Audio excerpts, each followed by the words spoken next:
Une autre visite du mouvement des entreprises de France à Abidjan. Cette fois, pas pour une prospection du marché ivoirien, mais plutôt pour proposer son assistance aux villes ivoiriennes sur la question du développement durable. Ce, dans un contexte d'urbanisation galopante. Composée d'une cinquantaine de patrons français, la délégation du MEDEF a rencontré le vice-président Daniel Kablan-Duncan. Aider à trouver les bonnes solutions urbaines, pas seulement pour Abidjan, pour l'ensemble des villes de Côte d'Ivoire qui sont aujourd'hui dans une équation difficile puisqu'elles doivent absorber entre 2,5 et 3% de population urbaine plus chaque année. Il faut à la fois assurer que cette population est hébergée, accueillie dans les meilleures conditions, que les solutions qui soient trouvées soient durables et surtout soient innovantes. Ce que nous avons examiné avec Monsieur le vice-président de la République, c'est l'ensemble des secteurs concernés, que ce soit ce qu'on appelle la planification amont, que ce soit les constructions, que ce soit la vie quotidienne, les transports urbains.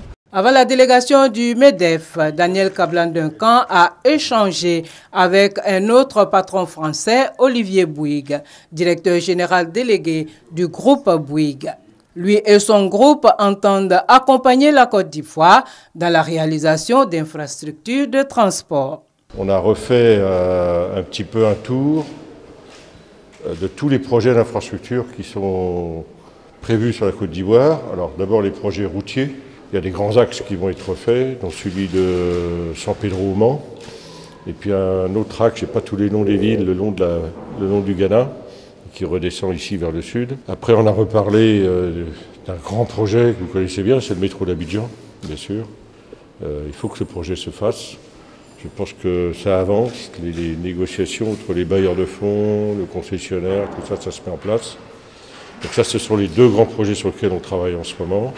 Un autre soutien traduit au vice-président Kablan-Duncan, celui de l'Alliance mondiale pour l'alphabétisation, afin de réduire de manière considérable le taux d'analphabète en Côte d'Ivoire.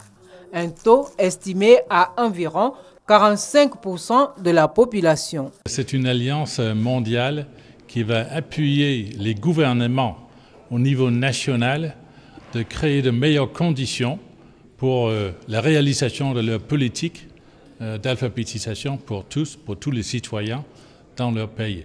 Ça, c'est par le partage du savoir, de bonnes pratiques, qu'est-ce qui marche le mieux, comment créer une meilleure qualité des programmes d'alphabétisation, et tout ça avec la volonté et l'espoir de faire plus de personnes alphabétisées dans le monde, au niveau national, au régional, et nous, on fait de notre mieux pour le niveau global. Environ 768 millions de personnes sont analphabètes dans le monde.